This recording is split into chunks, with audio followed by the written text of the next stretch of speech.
ma-isolate ng iba. Maraming sabi doon, halimbawa na sa sanlibutan, sabi doon, huwag tayo ma-isolate sa sanlibutan. Ano ba yung sanlibutan na tinutukoy? Ito, huwag na tayo pumunta dun sa malalalim. Halimbawa na natin sa natin, sa pamilya natin. Sabi, kailangan bilang isang magulang, kahit alam na, kahit meron, pwede sila ma-influensyahan. Kahit sa bahay pa lang natin, pwede sila ma-isolate. So sabi doon, sabi, kailangan, bilang isang magulang, meron tayong bata pa lang yung anak natin, meron na tayong pinapagawa sa kanila. Kanya, sabi doon, unang-una na yung set-up. Sabi doon, kailangan bata pa lang. Sinasanay natin na yung anak natin, marunong silang magsalita. Pangalawa, marunong silang magtanong at mag-share dun sa mensahe. Sabi, hindi tayo mararapture pag hindi tayo nagtagumpay sa sanlibutan. Amen. Kasi sabi, pag sa sanlibutan, marami rin yung influensya. Pero sabi, hindi tayo mararapture pag yung ginagawa natin, pag yung hindi tayo nakarating sa majority yung sabi, yung sabi, kailangan umabot tayo sa progressive na progressive church, sabi, yung membro natin, hindi natin sila hayaan na tagapakinig lang sila. Kailangan marunong sila magsalita, marunong sila mag-share sa iba, at hindi sila, marunong sila mag-witness din sa sinasya nila o sa mensahe nila. Pero sabi, halimbawa rito yung sa bahay. Pwede ko ba yun o hindi? Sabihin, kahit sa TV pala, may disinfluensya na pwede mangyari sa natin. Kapag yung pinapanood nila ay worldly, pwede sila ma-isolate. Sabihin, kahit hindi sila lumabas ng bahay, pero yung prime time naman nila sa bahay mismo nila, TV, at ang pinapanood nila ay worldly, sabi ko, pwede sila ma-influensya na ma-isolate. At pangalawa yung sa trabaho, sa school. Hindi naman ang school hindi siya masama. Pero ang naging masama, kasi yung school, marami sa atin, iba kailangan natin, bilang isang tao, kailangan talaga natin sa school, pero sabi doon, Wala kang ballpen? ang nangyayari, kahit sa trabaho natin, Wala kang ballpen? sabi doon, kailangan paano nagiging masama yung school at yung trabaho? Ang ginagawa kasi natin, ng iba, ang nangyayari, mas nagiging mataas mas nagiging una nila yung trabaho kaysa dun sa gawain. Sabihin, mas nagiging priority nila yung trabaho kaysa dun sa gawain na Panginoon. Halimbawa, sabi sa Sulat mo isolated.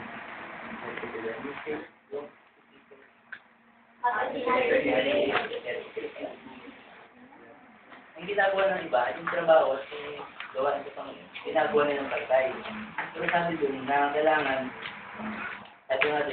una yung Diyos kaysa din sa trabaho o sa school na makasalita, ginagawa natin. Ibig sabihin, kailangan hindi masama yung school, basta muna natin yung gawain sa Panginoon o din sa ginagawa natin. Tapos meron pangalawa rin, kung sa diba pangalawa yung insulate. Sabi, yung insulate naman, ito naman yung na-influensyahan ka, pero may tinatawag ng protection. Ibig sabihin yung protection na yun, kapag tayo pala ay nasanay sa set, kapag tayo ay pumunta din sa iba, o din sa ibang gawa, sa libro tayo pwede siya maging protection sa atin. Sabi yung sa sarili natin church, sabi, meron tayong protection na ginagawa, na meron na protection sa atin, na kahit pumunta din sa nasabi sa ibang denominasyon, hindi ka basta-basta din ma-influensyahan, kundi ikaw yung ma-influence, ikaw yung makaka-influence sa kanila. Then yung gagawin na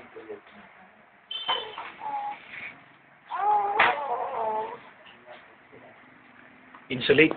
Yung insulate.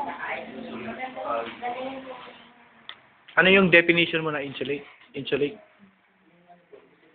Meron siyang Protect. kahit may tulong siya pa, kahit pumunta ka sa meron siyang liquid ng protection. Ah, okay.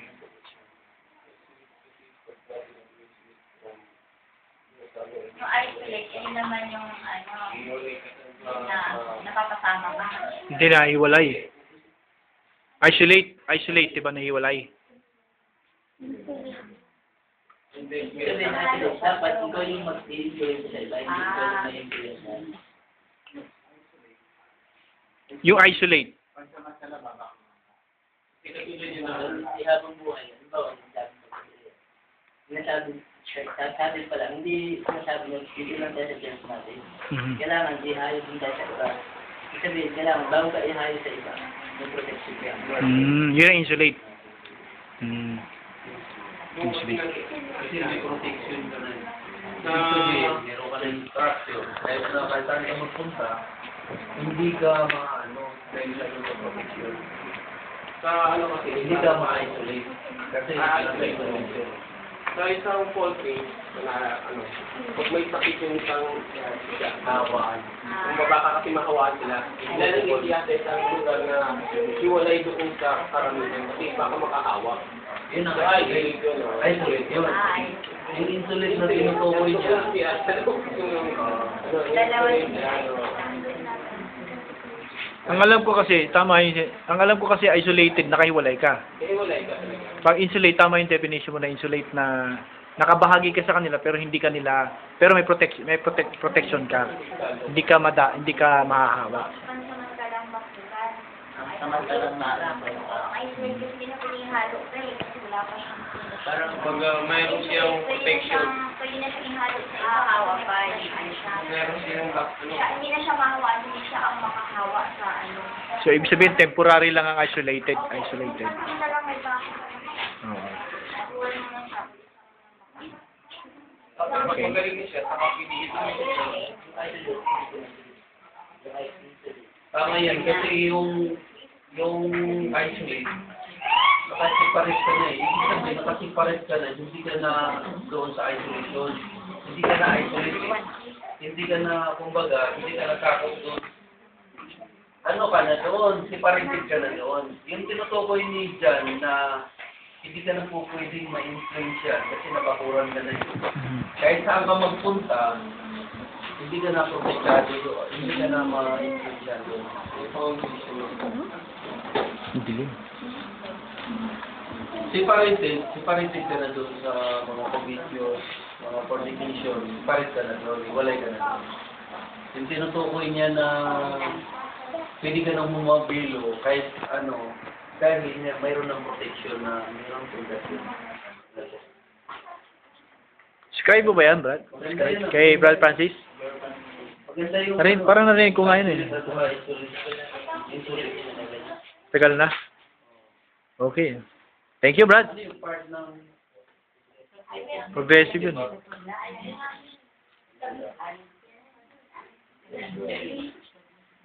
Okay, palakpakan natin ng Panginoon. Praise God. So, ngayon tatawagin natin si Brother Menan. Meron.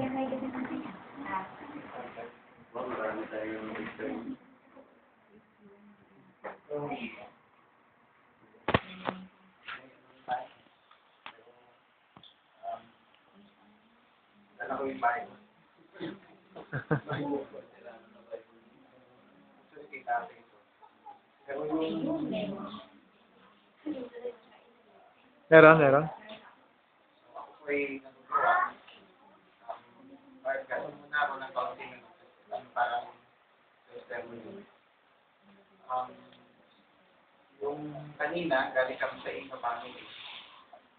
Bali, doon, nag-visitation kami. Pumunta kami doon sa bahay nila, pero gusto niya sanang makapunta din sa bahay ng kapatid niya. Pero sabi ng kapatid niya, magpilitan niya, saka na, matutulog na lang ako. Then yun, bumalik kami ulit. Balik kami, lakad na lang kami. Then yun, sabi niya, dito na lang tayo. Then yun, ano po kami, natutuwa ako kasi although dumadali na tayo dun sa yung sinayang yung bata, hindi na lahat taga-pakinig lang. Sila ay taga-share na rin. Hindi, mapalad yung mga paano rin dadala ng mabuti balita. Hindi lang talaga nakaano yun sa isang may yung pangalan sa pastor o lahat may karapatang mag-share lahat. Kanina lecture lahat sila nag-share. Si Jerome, si Joseph, si Eugene,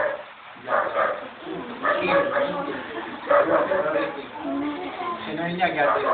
Natutuwa ako sa kanila, sabi ko kasi yung alam na nila. Natutuwa ako, sabi ko, kailan po sila, kailan naabot. Kasi before, nakilala ko sila. Ang hirap ipaintindi dito yung ano lang nila ang hirap. Pero ngayon, kung ano yung naiintindihan ko, naiintindihan na rin.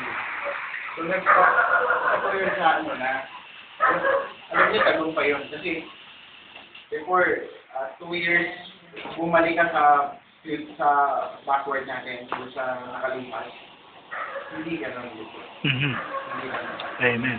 So okay na ko na tuwa ko. Sana magtuloy-tuloy to, hindi lang ngayon.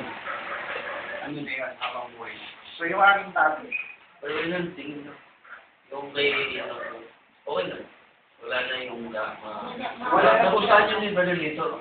wala na siyang mga sinasabi. Pero hopefully, ayaw ko muna entertain yun. Gusto namin mag-offensive. Gusto ko offensive. May mga iniisip sila. Sabi nun, ayaw ko na. Sabi ko, so ano yun natin. Ang balak nila, gusto ni Sister Baby, kami, saturation right. Bye-bye. Kasi gusto niya parang special na bride day kami. Gusto niya mag-hindi na. May kong gawain doon sa amin. Punta kayo. Gusto niya sabi ko, ate, hindi mo sila masilip. So gawin natin, puntaan natin. Dahil sabi ko, kailangan naka-formal kami. Dala kami tracks, dala kami booklet. Then yun, gagayahin natin yung Johannes. So ito yung tunay na witness. Robust witness. So talagang ba mag-share? So marami akong potential na marunong sila. Nagbilib na ako sa kanila. Si Simon, si Joseph, si Kim. Natutuwa ako sa kanila kasi kung nakita yung mga magulang nila. At hopefully Pag-develop. magulang nila yan. Sa totoo lang mo, yun ang pinakamalaking pamana. Tama. At yun yung pinaka-goal natin. Na hindi lang tayo, hindi ganun ang Bible eh. Yung Bible, kahit anak mo yan, kahit maliit yan, kahit ano yan, mababa ka sa level na yun para pangawa mo sa kanya. Para i-share mo sa kanya yun. So ang sa amin po, i-share ko ngayon, meron akong nakita. Yung repossessive na lang. Kasi ako nanood ako, balik ko connect ako to doon. Sa pinanood ko. Pinanood ko yung Jeremiah.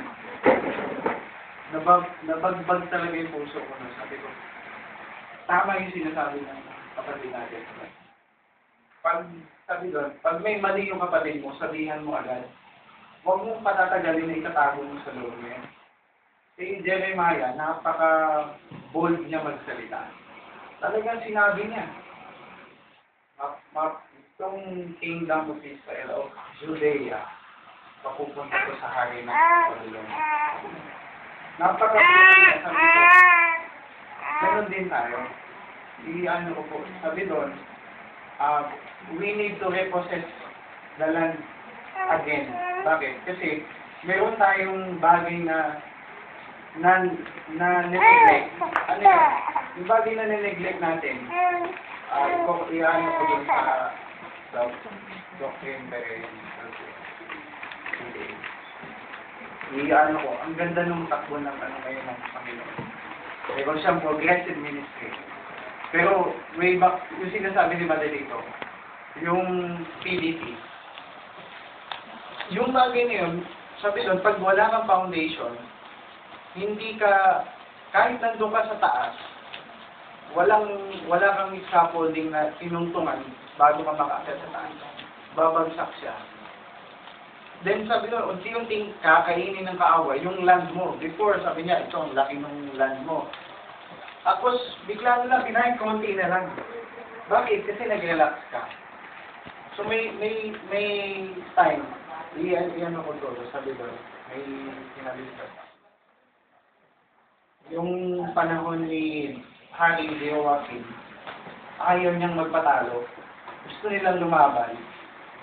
Gusto nilang lumaban pa rin. Sabi niya, walang susuko. Walang magpapaalipin. Pero ang plano ng Diyos, paluin yung Israel. Ang plano ng Diyos, matatalo talaga sila.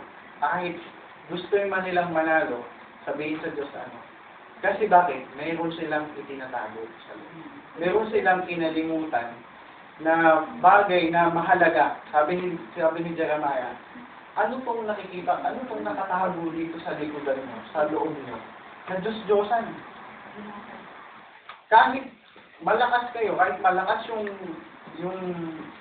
kingdom of Israel, of Judea, yung time niya, kasi na-divide na yung kingdom nun.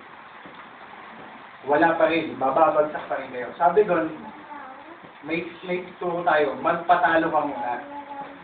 Sabi doon, kahit anong sinesiran ka ng kapatid, sasabihin sa'yo, ganito, mali ka pa, kulang to, brother, ito yung kulang mo, ito kulang mo, sister, kulang ka sa assert, kulang ka sa CDC mo, hindi mo tinarabaho, yung anak mo, hindi mo na, kailangan mo mag-submit, kailangan mo magpatalo muna, kailangan mo magbabang ka, lumod ka sa Panginoon, humingi ka ng tawad, kasi hindi mo mababawi ulit yung land na dating meron ka, kundi kakainin niya pa ulit. Yung kaaway, kakainin niya kung anong mayroon ka, kung saan ka nakapwesti, kakainin niya pa rin ulit. Kasi bakit mayroong bagay ka na ayaw mo magpatalo. Then sabi niya, how to repossess the land again. Yung panahon ni Joshua, sabi niya, si Joshua yung nag-divide ng Israel. Bago sila makapasok doon, bago yan ay na-possess muna na yung land of Canaan, na-possess yan ng Jebusite. Pero bago nila yung makuha, ang tindi ng bakbakan nila, bago nila makuha ulit, doon tayo papasok sa bilang yung offensive. We need to have offensive training. Paano yung mag-offensive training? Kailangan balikan mo yung unang mong ginagawa. Yung kay Sister Charlene, ano na po ako kayo? Yung pinaka, yung pinaka master case, bata, pag yung bata matigas sa ulo, kailangan mong pumunta doon sa pinaka-master case para masagot lahat ng yun. Kailangan mong sundin yun, sabihin mo sa kanya, sabihin mo sa sarili mo, nagkamali ako. Panginoon, patawarin mo ako, then susunod ako kung ano yung pagkukulang ko. Sabi doon, kailangan mong magpatalo muna. Kailangan mong mag-humble down. Aminin mo mali ka. Kasi yung sariling diskarte mo, yun yung nagpapa, kala mo matatag ka, kala mo nandun ka na sa progressive. Yung progressive may babagsak pa rin. Kasi hindi mo dinaanan yung mga dapat mong daanan. Sa asawa mo, sa anak mo, yung assert authority mo, yung admonition mo sa anak mo, yung anak mo hindi lang yung pinapalo. Pinakausap yan. Inesera niya kung ano yung anak, ito ang gagawin, ito yung dapat mo gawin. So ako hindi ako tumulay doon sa lahat ng doon sa mensahe na nagkakaroon. Na ko sa pagkakasya, sabi ko, kasi ako Muslim. Sabi ko, bakit hindi ako maka-diretso ng gusto? Kasi meron akong, nung land ko before na malaki, kinain. Kasi pinabayaan ko yan. Ayaw ko pa rin magpatalo sa Panginoon. Kala ko, silos pa rin ako, kala ko hindi. Sabi ko, kagabi may talata, nakalimutan ko yung verse. Mortify your deeds. Colossians niya tayo, sabi ko, mortify mo yung sarili mo. Bumalik ka doon sa sarili mong kakulangan. My time. hindi natin alam sa ating pananalita. Meron tayong bagay na hindi natin ginagawa. Hindi natin alam. Define sa yung corrupt communication. Ito po yung inano ko sa lahat. Hindi lang share by objectively. Ito po yung nakita ko. May kulang po tayo na hindi natin nakikita yung dati natin ginagawa. Yung higpit natin sa singil. Yung higpit natin sa singil, kinakalimutan natin. Tapos yung baby presentation.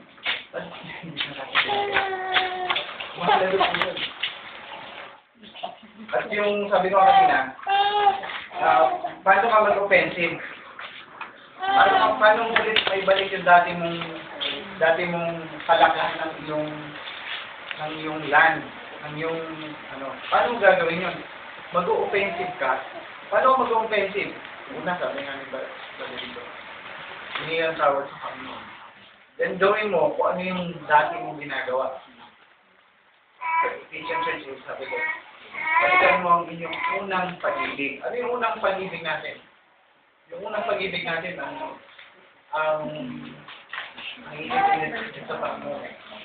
Yung mga bagay na maliliit. Hindi natin pinalalagpas yun. Then, lumaki na yung babanggain mong pader.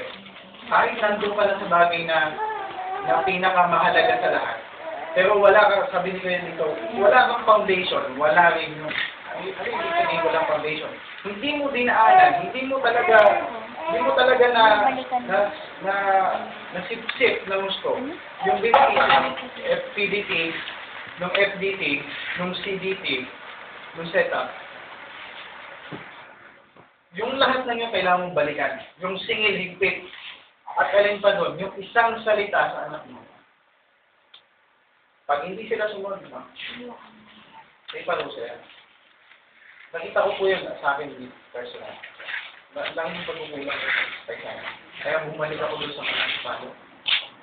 Niyak ko sa pas mo. Bakit nangyayari yan? Nag-i-relax kasi ako. Reprocessing na lang. Yung ito ba? Yung sa kung ano yung ginagawa mo dati. Ganun din sa LCM. Sa yung PTA nga natin kanina. Gusto kong magpayo kay ate yan. Kay ate Shirley. Ito naman, hindi naman formal sa lecture na gusto kong magpapulon. Kasi nakikita ko yung hirap ni ate. Nararamdaman ko yun. Ang kailangan mo lang talaga, magsimula sa sarili mo yun. Sa sarili mo, gawin mong mahalaga yun. Gawin mong hindi yan biro. Kasi pag hindi mo ginawang seryoso at hindi, parang hindi lang mahalaga, yun po ay makakapahamak sa iyo. Then, dagdagan ko kay Daniel. Yung isolation, sabi ko, isolation, kailangan mo munang bakuran sila, pansamantala, yung anak. Sisiraan mo talaga yung sanlibutan sa iyong anak. Yung nakikita nila sa sanlibutan na yan, sasabihin mo, mali yan. Sasabihin mo sa kanila kung ano yung tama doon. Then, pagkatapos nun, may papagawa ka na. Sabi ni Jan, kahit nasa loob ng bahay yan, magiging corrupt yan. Paano magiging corrupt yung bata sa loob ng bahay? TV, hindi mo siya sinesiran. Pag hindi mo siya sinesiran, pinapabayaan mo lang siya dyan. Kahit walang TV, pinabayaan mo lang siya sa tabi. Hindi mo siya siniran. Hindi mo siya kinausap ng formal. Hindi mo siya tinuruan. Magpapaka pa rin. Kasi yung puso niya lalabas pa rin doon sa bahay. Lalabas pupunta pa rin doon. So, at isa pa ho, yung singil. Paano yung singil? Kahit nasisingil natin yan, yung anak natin, kahit nasisingil natin sila ng mga bagay na naiisip natin, pag wala pa rin silang takot sa atin, useless pa rin. Hindi nila dadalhin yung fear sa magulang, hindi nila dadalhin yun hanggang sila'y lumaki. Kahit singilin mo sila, anak, okay po, ito pong ginawa mo. Pero pag walang takot dun sa master key ng respeto sa iyo. Paano yun? Sabi doon, Deuteronomy 6:7. Kalimutan ko yung tanim eh. Proverbs 29:15. Yung pamalo. Ano pa? Yung respect. The fear of the Lord, the beginning of wisdom. Tapos may talata pa siya sa Proverbs. Yung give respect. Give honor. Hindi mapapahiya yung magulang. Kahit po yan ay nasisingil natin. O, pansamantala, masisingil mo siya. Pero ang master, ang pinaka-root nun, kaya hindi mo siya mapilit, mapapunta doon, mapa-attend, mapa-scribe, mapa-ano. Kasi hindi mo inuna yung pinaka-master key. May master key, may specific key. Yung master key natin, bilang yung pagkabereyan. At may specific key tayo, yung mga doctrine, yung mga ipapagawanan natin doon sa mga bata, doon sa ating pamilya, doon sa PTA, prime time. Pero, ang gusto kong tumbukin dito ngayon, yung sa magulang at sa anak. Pag wala kang tinanim na takot sa iyong anak, kahit kailan pag lumaki siya, wala. Hindi. Ma-shame ka pa siya. Ikaw ay mapapahinga. Kahit nasisingin natin. So, meron akong babasahin doon sa isang talata. Yung sabi doon, yung James 5. Tapos mayroon pa ako yung nasa Corinto. Sabi niya, sa tuwing kayo nagtitipon, mayroon kayong isang awit. Mayroon kayong doctrine. Bawat isa sa inyo may dala-dala nun. Sabihin mo yun, sinishare ko yun. Una-una sa akin yun. At para sa lahat. Bawat isa, gusto ko ibigay yung part na nakikita ko. Ito, binibigay ko yung part na nakikita ko. Nakulang. At kailangan balikan. Kailangan nila. Kasahin muna natin yun. James 5. Hindi na itinigyan yan kanina. In air, ano yun? James 5:19. 19 to 20. Pakibasa ko. 5:19. Brethren, if any of you to err from the truth and want to convert him, let him know that he is converted the truth from the error, from faith and fall from death, and shall hide a multitude of sins. Yung kanina binanggit ni Kuya, ito ko, din na lang. Binanggit ni Kuya na ibudo. Yun yung master key. Pag may, doon sa, gusto mag-dueling eh. Yung sa bottleneck niya, pag yun ay napagtagumpayan mo, sabi nga doon, may respeto ng sa anak, sa pamilya, sa LCM. Ayun. Nakita po ninyo. Bottleneck. Oo. Pag yun ay, yun ang unang-una mong ginawa, ginampanan, may foundation ka. May umano ka, pumatong ka doon sa foundation. Then yung the rest nun, napakaluwag. Pagkaan na. Maraming aspeto yun sa atin. Sa anak mo, sa asawa mo, sa church. Personal. Siguro alam nila hindi ko sabihin yan. Ibig sabihin doon, sa magulang sa anak, yung respeto. Sa pag-asawa, yung gabi-gabi yung respeto. Pag napagtagumpayan mo yun, hindi mo problema yung asawa mo. Problema, yung asawa mo, magsasabi sa'yo. So yung dalawa, pantay kayo lalakad. Ano doon sa church? Yung sa church naman, kailangan mo silang matutukan, tanong-bulong natin sila. So, hindi ako masyado ng doon. Sa LCA ko pala, sa madali na sa PBA. Yun, gusto kong dagdag. Yung LCM pala natin, yung mag-aasawa pa lang, yung nag-boyfriend girlfriend, na maling term, dapat, huwag kayong papasok doon sa malaking, kailangan doon sa imbudo masala kayo mag-enjoy. Paalala to kasi may vision ako na gano'n. Kailangan yung mag-submit. Yung ito. Kailangan nyo mag-submit pag hindi kayo nag-submit. Multitude of sin pa mapupunta sa inyo. Yun lang. So, yun lang po ngayong gabi. So, hindi ako masyadong kahanda. Pero ito nakita ko to na na yung kakulangan ko gusto ko i-share.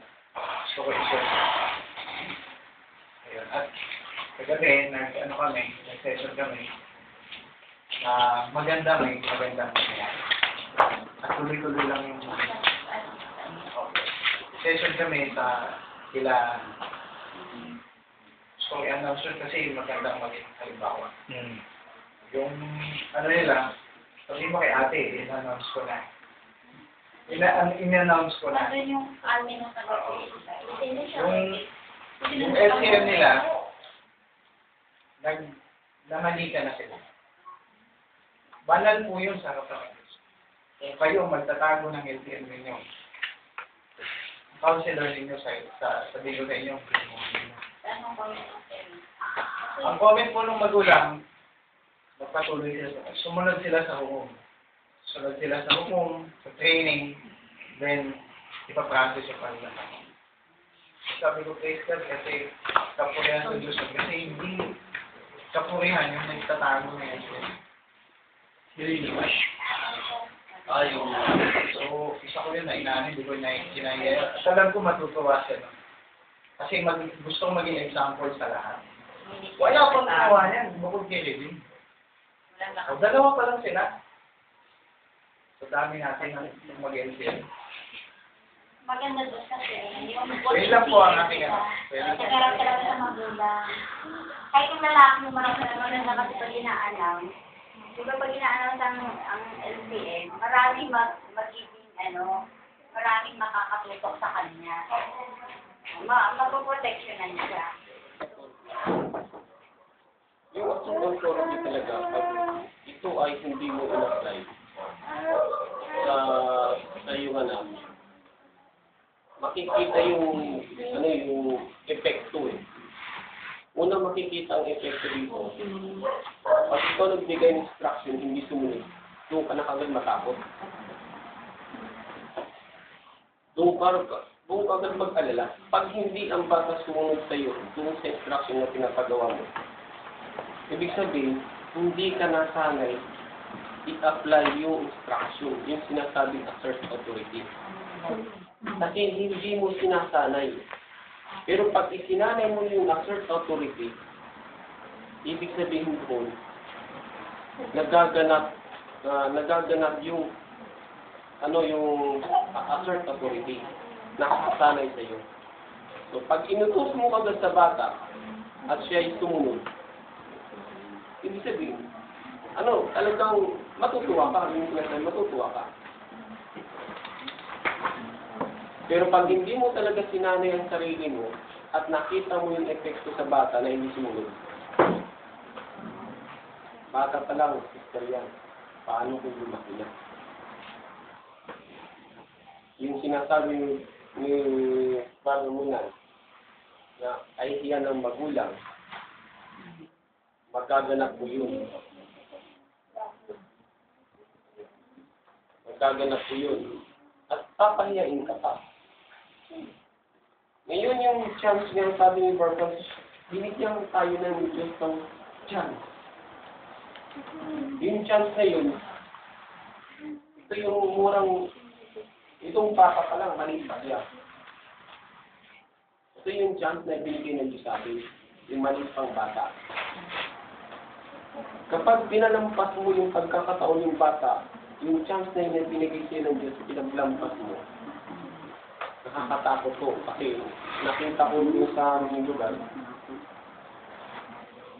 na ang kanyang anak talagang binibig niya. Alam mo ba, sister, papatayin na niya ang kanyang magulang. Yung anak niya, puro niya, pinag-aral niya sa mga madre. Pero ang sabi ng anak, papatayin niya yung magulang. Paano niya matraining niya yung anak? Yung laki mo eh. Yung laki. Sinusungay na siya. Ngayon, mataas ang ang degree ng pinag-aaralan ng bata, pero saan mo makikita na sa labi-labi na? So, yung vision na sinasabi, kung may vision tayo, pag nakita natin yung bata na hindi sumunod dun sa instruction, matakot ka na. You must be applying the church authority. Importante, masanay ka talaga. Pag hindi mo sinanay yun yung pain na nakakatakot. So, yun lang dagdag ko kayo. Objective report ng teaching about that. Sabi, paano? Hindi ko rin yung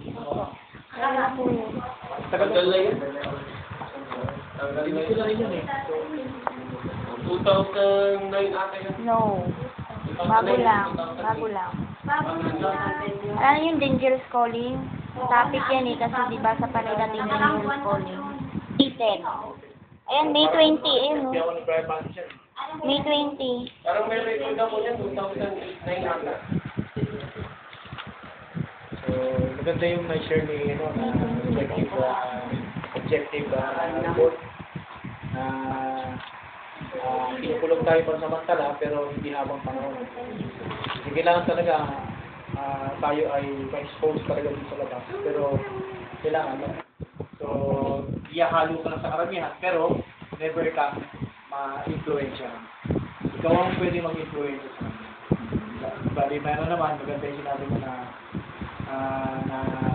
i-remind tayo lalo sa mga tagal na katulad natin na minsan ang matagal lang siya nakakaranas talaga ng sabi natin yung hinahanap ng Panginoon sa atin yung first love. Yung first love na kumbaga sabi natin kanina, yung mga maliliit na bagay na talagang detalyado sa buhay natin. Dahil sa pag-ibig natin sa Panginoon, nagagawa natin yun. Pero dumarating ang panahon na magkakaunti-unti na nawawala, pero sabi na kailangan balikan natin iba. Maganda rin yung sinabi niyang punto na tungkol sa admonition. Ang bata ay hindi lang sila pinapalo, kundi kinakausap din sila mama. So ito nga yung admonition na sa pagkakaintindi ng karamihan, yung admonition, yung kinakausap siya through the message, diba? Na parang parang kaibigan, parang close friend, na pinag-uusapan ninyo, parang sa kapatiran na sa church. Diba? Parang magkakaroon sa church na ang pinag-uusapan ninyo bagay ng mga spiritual. So, isa yan sa nakakabigay ng edukasyon sa ating mga anak. Bilang mga magulang, nakikitaan tayo ng gano'n na mapalapit ang mga magulang sa mga anak. Ay, doon din ang anak, mapalapit din sa mga magulang. So, hindi mahirap yung pag-utos, pagsunod ng anak na gawin. Kung meron mga mensahe. So, salamat sa Panginoon. Tayo ay nakakakain ng mga mensahe at sinasabay ng Diyos yung pagpapaalala sa atin. At kanina habang nakaupo ako, pinaparamdam ng Diyos parang pinapapasok sa buto ng mga kalamnan ko yung mensahe ng Panginoon na pinapalasan niya yung mensahe ng Panginoon. Kung ano yung essence ng ginagawa natin. Sa mata kasi sa mata natin, marahil sa mata ng iba, parang yung gawain natin parang hindi siya formal. Pero kanina habang nakaupo ako, pinapakita ng Diyos ang isang malaking kakaibahan ng ginagawa natin. Kasi tayo ngayon, tayo ay tumutungtong at lumalakad sa ministry. Yung ipinapasa natin sa Panginoon, yung kalagayang pagiging berean, ay hindi yun yung berean, parang master key yun eh. Pero hindi yun hindi yun doon lang tayo. Kundi kailangan maka-graduate tayo. Kasi ibig sabihin ng pagka-berean, yun yung pagkakasaliksik pa lang natin. Pang sarili pa lang yun. Wala pa tayo, hindi ba tayo tumutungtong sa ministry. Pero pagka progressive ka na, nandun na yung PTA, di ba? PTA, kung binata ka, pwede kang magkaroon ng pamilya sa iba. Ibig sabihin, yung mensahe, pwede mong dalhin sa kanila. Magturo ka, i-share mo yung mensahe ng open. Parang mo na rin silang pamilya. Kung ikaw ay binata. Kung mayroon naman tayong pamilya, di mismong loob ng pamilya natin, pwede natin ipakita yung mensahe sa loob ng sambahay natin. So kanina habang nakaupo ako dyan, naramdaman ko yung pasok ng mensahe sa loob ng mga, siguro hindi nyo naiintindihan ang ibig sabihin, yung buto. Yung buto kasi ako lang naka-experience sa personal personal dealing ko sa Diyos yan eh.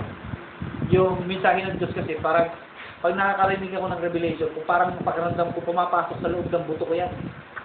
Sa loob ng buto ko, parang nararamdaman ko yun. So, salamat sa Panginoon ngayong gabi.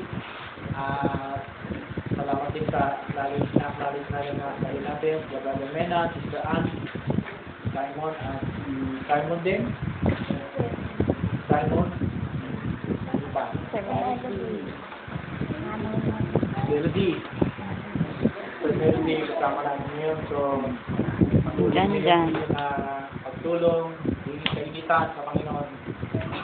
Huwag niyong bibigyan ng sa mga young people, huwag niyong bibigyan ng puwang na humina kayo. Dahil sa oras na malakas kayo, naabangan kayo ng tao. Ang nilubay kayo. The devil is like a roaring lion. Boom. Seeking whom he boom. Okay? So, may inanakot na kayo. Rolling line, seeking someone to Seeking someone to alam mo, dinidibag. Dinidibag niya, yun yung mainit. Hindi yung malamig. Yun yung mainit na inaabangan ka kung kailan ka lalamig. Since like that, kasalanan sa Seeking like pintuan. a rolling lion. Nasa pintuan na yung kasalanan, sin like the Lord ba yun? Hindi. Sin light at the door. Oo, Sin light at the door naman. Makatok yun. Ang sin light at the door naman, Nakatok na yung pag alam mo na yung katotohanan, tapos hindi mo siya nilalakaran, kakatok na. Pag may desire na pumasok, maging ano yun. Papakit talaga yun. Sabi nga gagawin ko, desire na, madali na siya. So, magandang gabi. So, isa, yung mga mahalaga yung ating pag-aralan ngayong gabi.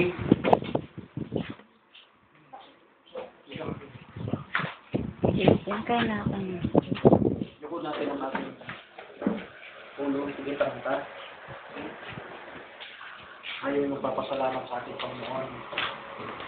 Sa gabi ito, pasalamatan natin siya, purihin natin siya. Patuloy niya tayo bigyan ng kalakasan. Patuloy niya tayo ilayo sa anumang elemento na ay influensya ng sanglibutan. Patuloy niyang bigyan ng liwanag ang ating mga paa sa